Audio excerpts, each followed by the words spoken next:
welcome to Golf Talk After Dark.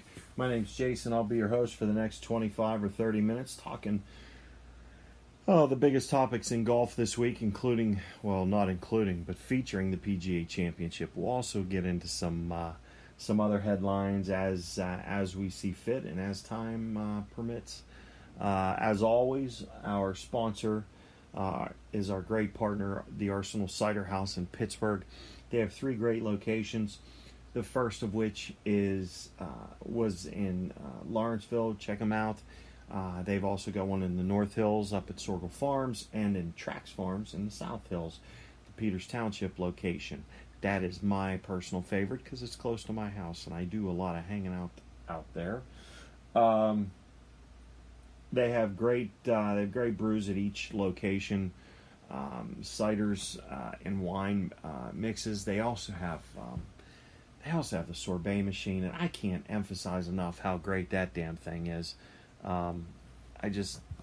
If you're looking for something sweet, I'm not a sweet wine kind of guy, but with that said, I do like cider, a true cidery, the sweeter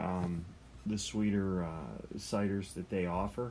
And then when they throw those in a sorbet machine, good grief, it just makes me tingly inside. Anyways, hit all 3. Each one has its some differences as far as offerings. So if you can get to all 3, awesome. If you can get to all 3 in a weekend, you might have an issue.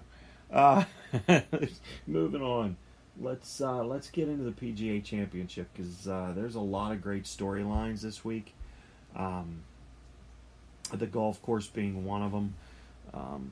It's a Robert Trent Jones course built back in 59 and 60. He actually got to, not only did he build the course or design it and build it, he actually got to pick the land. So he chose a farm just west of the original location that was built over 100 years ago, 120 actually. And so he designed and built this course. It was nicknamed the Green Monster of Ladue. And the reason they called it that is because back in the day, it was one of the very few golf courses designed at nearly 7,500 yards. It's now almost 7,600 since several redesigns and updates. So, kind of tough. It's going to be a tough, for the guys who are not hitting it, who don't hit it with a lot of length. Although I will tell you, you can still score. You can definitely still score. The thing that's going to make this course difficult this week, unlike in years past when they have had tournaments here, the course is wet. It's very soft. So the greens are soft. They're not playing very, very quick. The fairways are soft. So the long hitters, they're going to struggle a bit. They're not going to have that roll. They're not going to get that 30 yards of roll on every shot. So, it could make for a longer week for some of these people, for some of these players, especially when you consider some of the design, the enhancements they made. A lot of new bunkering was put into the course. Not to mention they took out some trees, added water in some very strategic places. Hole number 2 being one of them. Hole number 2 used to tee off as a dogleg left, and we'll get into the dogleg situation. But it was a dogleg left, and in that dogleg, it was tree lined on the left. So, in order to get beyond it, you had to cut through trees. Well, now the visual is completely different. There's a handful of trees remaining, not a forest full of trees, and that handful of trees right behind that is a pond or a lake. And so the visual you see now is water, which can change club selection, the whole deal. Just psyche in general. We all know that the most difficult fairway or rough that any golfer plays out of is the one in their mind. So, and because of that, by changing angles and adding bunkers in very difficult locations on some of these on this hole that is just so very Robert Trent Jones like in all the dog legs, but when you add all those bunkers and you add the water and the different items that have been added and the terrain changes, when you do all of that, it can start getting into your mind. And although these guys are good, and we may, in fact, at the end of the tournament see scores as low as 16 under, 17 under, I don't think that's going to be the winner this week. I think it's going to be somewhere closer to 9 or 10. I could be dead wrong. It could be 26. It could be 4. To me, it is all weather driven. And I have gone on these, and I've tried to predict weather based on the different apps we use and whatnot. I don't think anybody has any idea what it's going to do. I really don't. So I'm not going to go down that road. Right now, the conditions are soft, and it doesn't benefit anybody because of the dog legs. And if you're a shot shaper, a righty or a lefty, I mean, the dog legs are going in both directions. It is really hard. It is really hard to pick a winner. I picked 3 this week. I picked 3 favorites. Tony Finau being one of them. I feel good about him right now. He's the only player on tour that has had 3 top 10s in the majors this year. He's a 10th in the Masters, 5th in the U.S. Open, 9th in the Open Championship. So very cool there. I expect him to. I think he's got the inside track. And I would not be surprised at all. He's only got one victory on the tour. I think this week could be the week he breaks through and gets his first major. He's 10th in points. Guy's just been Mr. Consistency each and every week. I've also got, some of the favorites. Dustin Johnson's one of the favorites that I have. He was close last week, even though he was in nowhere's land after Friday. He fought his way all the way back to get into the top 5. He won the week before. Every course Dustin Johnson steps on, in my opinion, he's a favorite. I would not be surprised to see him win. Justin Thomas, I want to talk about him for a minute. I did not pick him. He won last week, so he's trying to win 2 weeks in a row, but he's also trying to win 2 years in a row because he's a defending champion. I don't know how many times that's happened, but if he were to do that and progress 2 different, create 2 different streaks, that'd be an impressive little deal. I'm not saying he can't do it, because if there's a guy on tour right now that could do it, I think it's him. But I personally don't see it. Ricky Fowler, I'm picking him not because of his recent play, because I don't think that's been all that incredible. I'm picking him because of the story. He's the best golfer on tour that has not won a major, period. No questions asked. He's taken over that title. That title sucks for the players that have to carry that around. That is a lot of weight to carry around. I don't envy their position.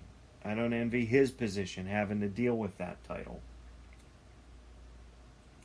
And I'm sure that he would get sick, or that he would love nothing more than to kick that monkey off his back. Because I'm sure at times he feels sick about it. That's just because he's a competitor. I picked a sleeper, and my goodness, I get my teeth kicked in every week because I really try to go off the beaten path. But I also, it's more or less gut. And many weeks back, Aaron Wise won a tournament. He was close in several others after that, meaning close. I mean, he was in the top 15 or 20. He's had a pretty good year. He was lurking last week. He's my long shot this week. Do I think he's going to win? Probably not. Probably not. This is his first real season, full season on the PGA Tour. Him being a former web guy, web.com tour guy.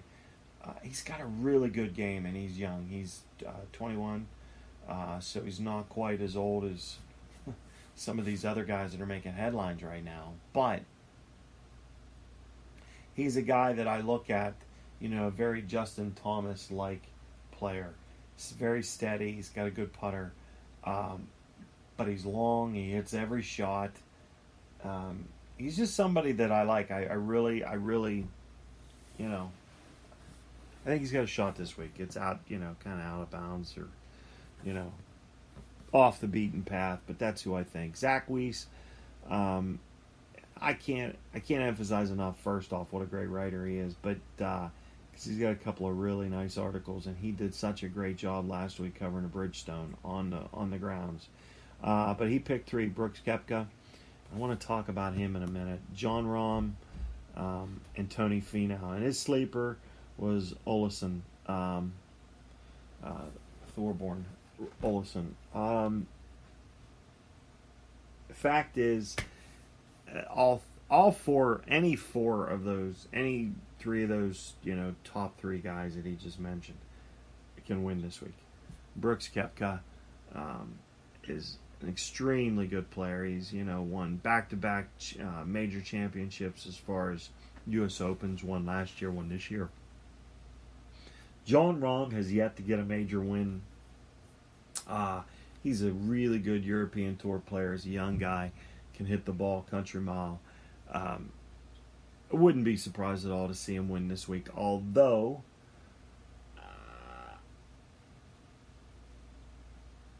I don't think his length is going to help him, and he is a streaky putter. And if he's not putting well, this course may give him some fits at the end of the day. Not only that, these European players, they do a ton of traveling. And by the end of the season, you're whooped. I mean, you're spent. David Duval mentioned it. Tiger Woods has talked about it. Tiger's played more golf, made as much golf this year as he does in most other years that he was active at playing all the time. So, which is nice to see. My goodness, it's nice to see. So, in my opinion, like I said, I just don't see it. But the other guys, I think, have a real good shot. I want to get back to Brooks Koepka real quick. I saw an image of him this week. Him and Justin Thomas on the driving range, and I'm treading into some ugly water here, but that's what this show's built for. I like talking golf, and I like talking about what's going on this week, but to be honest, there is a lot of in everything good, there is a seedy underbelly that is not so good. That's just the way life is. It's human nature. And I know there are guys out there cheating. Please. I am not saying Brooks Koepka is cheating in any way. But I looked at him on the driving range right next to Justin Thomas, and 2 things popped in my head. The first thing, the famous saying, size doesn't matter. In a lot of things it does, but I will tell you, in the game of golf, it really doesn't. Brooks Koepka is a gigantic monster compared to Justin Thomas. Justin Thomas is a 5'10". He's 150 pounds, soaking wet. His arms are skinny. I mean, he's not overly muscular, but he gets every ounce out of his golf swing he gets so much out of his frame, his game, his golf swing is so repeatable. It's just so sweet to watch it. It's violent. His swing is violent for a guy that small, and he hits the ball 330 dead straight every time. It seems like, whereas somebody like Brooks Koepka, he can really pound it too. But if you look at his body, he looks like he should be able to. And sometimes those types of players, guys that are that all ripped up and are that wide, you don't get the length that you think you would. And that's just because you don't have the elasticity in his body like you do in a skinnier player. With that said, both are great players. Getting back to the whole cheating thing, when you look at them, there is a difference in how I look and how my buddy looks, or my son. There's a difference in what he looks like at 13 as opposed to what some of his friends do at 13 or 14. I mean, huge differences. So, and those aren't all, and none of those are chemical. This is life. Brooks Koepka's got a big frame. And so when he works out, I'm sure he takes a ton of supplements. He's bulked up. His arms are thick. His chest is thick. He's thick. The fact of the matter is this. I am not accusing anybody of being on steroids. But he's one person. He's one player that if you look at him, you have to wonder. You have to wonder. And please, don't think for one moment there aren't players on this tour right now that aren't doing it. They are. They're doing it. So if you think they're not, pull your head out of wherever it was. Look up at the sky. Hasn't fallen yet. Earth's still spinning. And while all of that is going on, there's people trying to cheat the system. Doesn't matter what system it is. There are people or players or whatever that are out there trying to cheat the system. That's just life. It's life. And they like to not talk about it, and I'm sure they're not. I'm sure it's only a handful. Well, let's just say it's only a handful. Either way, when you look at the size difference between some of these players, it just makes you wonder. It honestly just makes you wonder. I'm going to have some more information during the week or during the coming shows. I'm going to dive deeper into this problem and see if there are any stats, if we know of anybody that has had any issues over the years, and we'll get deeper into this. I'm going to do a little investigation into it. Jimmy Furyk was interviewed this week. One of my personal favorites. I mean, he really is one of my personal favorite players. He's got one of the ugliest golf swings in the history of golf. But the fact of the matter is, he's got a swing that he's been able to repeat over and over and over again. So he's got 16 career victories. He's got a couple of major championships. The guy's won just a butt ton of cash. He's a great player. He's a really, really good player. He's in his late 40s. He's the Ryder Cup captain. He was interviewed this week, and he was talking about Tiger. And he was asked, how they're going to handle that situation since Tiger's already one of the captains. And he said he would, he basically, said Tiger's got got a long way to go. Not a long way, but I don't think Jim Furyk can wait to watch how the next handful of weeks pan out. This tournament is worth, I forget how many points in his system, or in the Ryder Cup point accumulation system. But if Tiger were to win, he would be in. So there is something at stake. If you think there isn't, there is. And those of you out there that says that Phil Mickelson and Tiger Woods are a shoo-in, they're going to be there, they are going to be there. Phil's going to be there playing. I don't know if Tiger's going to be there playing. If Tiger has another week like he had last week, I don't see it happening. He's going to have to go on one hell of a run in the playoffs.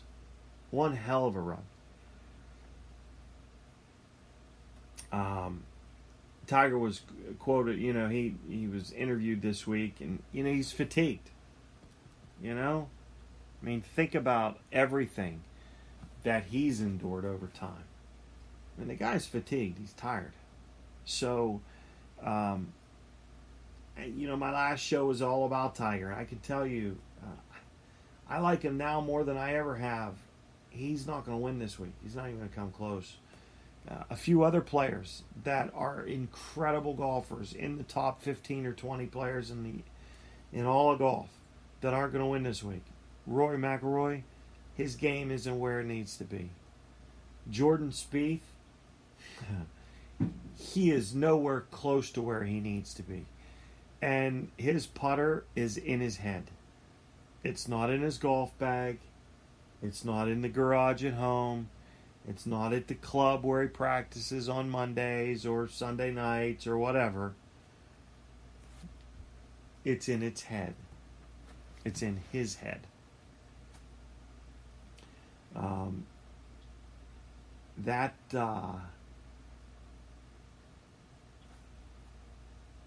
That fairway that lies between your ears as a golfer, if you're not able to manage that fairway, you'll be in the weeds all day long in every round. If you are not able to manage the fairway between your ears, just put your head between your legs and kiss your ass goodbye, because you're not going to play well that week. You're just not. And Jordan Spieth, his head is not where it needs to be. It isn't. I talked about Phil Mickelson. I made it sound like he's a shoo-in. He's 10th in points. So he's close. He's really close. But he's only got one top 10 finish in his last 11 starts.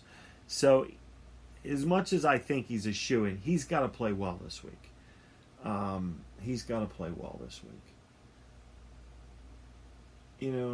we've talked about Fowler, and we've talked about a few other ones, but those are who I see. Those are really who I see this week. And we talked about steroids. God, we've talked about all kinds of stuff. And steroids wasn't even mentioned this week, so I kind of pulled that one right out of, where most people would rather have me place it, and that's file 13. We've covered a lot in the short show that we've had, but when you watch this week, when we follow this tournament, it's the fourth and final major of the year. We are heading down the stretch towards the FedEx Cup Championship. The Ryder Cup is literally a month and a week away. Somewhere in that neighborhood. There is some fun golf coming up here. And Bellerive, as I think, is poised this week to be as nasty as it's ever played. And again, I could be dead wrong. But I believe with the weather conditions setting up the way they are, Bellerive could be difficult. So enjoy the round. Enjoy round one tomorrow. Just enjoy the tournament in general. Take a closer look at Brooks Koepka this week and compare him side by side in your mind to Justin Thomas, and you tell me, guys get that big, they do, but it is really hard to get that big and be that agile, generate that kind of club head speed without a little bit of help. It really is. Some of the greatest baseball players that have ever played the game had a little bit of help. Hard for me to think that he's not having a little bit. It was a good show. Catch us again next week as we review this great tournament. We take a good look ahead at the FedEx Cup playoffs. We'll have a more solid view, I think, of where these, where the captain's picks are going to happen as far as the U.S. and the European team. We'll also start breaking down the golf course that the Ryder Cup is being played on. All of this and so much more in next week's episode of Golf Talk After Dark.